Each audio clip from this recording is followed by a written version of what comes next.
The latest and greatest for Shiba Inu. That's what we're going to talk about in this video. Give you an update on SHIB, Bone, and talk about the overall kind of scenario playing out for the rest of March.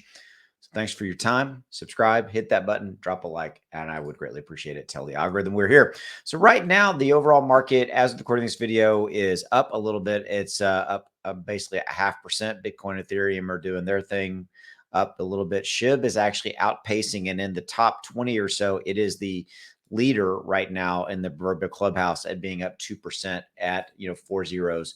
1, 2, 3. Now, some interesting things are happening here. You can see it's on the higher end of its 24-hour period right here. So it's been as low as 1093 in the last 24 hours. But the volume is down and the overall market is flat. We know this.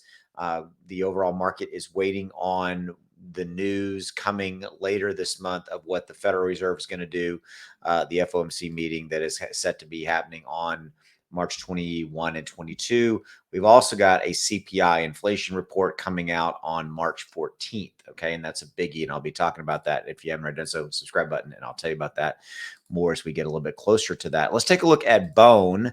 Bone is similarly not doing a whole heck of a lot right now. Everything's, it just flashed green. Everything is really kind of in a waiting period, waiting for obviously Shibarium testnet to launch. That is the catalyst that we are fundamentally just, again, waiting on. Now, some interesting things I want to show you is, now this is switching gears, is talking about Bitcoin, but really what the point I'm making here with showing you this is, yes, this says Bitcoin, but I really I'm using this in the vein of illustrating what could happen in the overall market. Remember, where Bitcoin goes, everything else in the entire crypto market follows. So we're waiting on and we're expecting a potential hot February CPI report. That's the report I mentioned that's coming out on March 14th. Okay. And that report is most likely going to be a little bit hotter, if you will, air quotes intended, than we are expecting. Okay. And so it's probably going to be above expectations, which means that it's going to show that inflation is not reducing as much. It's not going down as much. And therein lies some of the short-term kind of midterm risk associated with SHIB and pretty much any other major coin token that you own. Know that that's kind of something that's in play. Okay. So that March 14th is a scenario that's not looking, that great, with the hot CPI number that I've just been talking about coming, and the FOMC meeting that I mentioned that's happening on March 21 and 22. March is going to be probably a bad month for Bitcoin. Breakdown this level would target 19,000. Now that seems to be 19,000 as the bottom. Now let's bring this home as it relates to SHIB.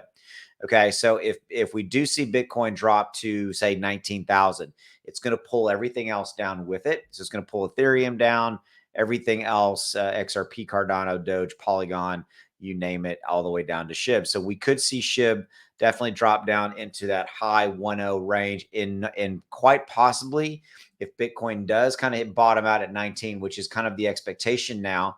Excuse me, my nose is itching. We could see SHIB short term give up a zero.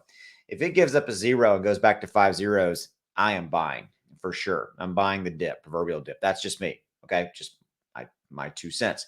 But that's really what's going on right now. So take that, use it for what it's worth, and hopefully you enjoyed this. Hey, there's a link in the referral link in the description below to Bybit. Check them out. 0 spot trading fees if you use my referral link.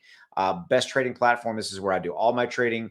If you use my referral link, create an account, which is free to do. Okay. Secondly, do a deposit. You're going to be entered to win a chance to win an iPhone, as well as you get up to $30,000 in additional deposit rewards.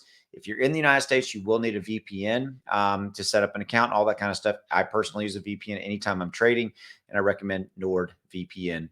So there you go. Okay. So yeah, go enjoy, and hopefully you get some value. Thanks. I'll see you.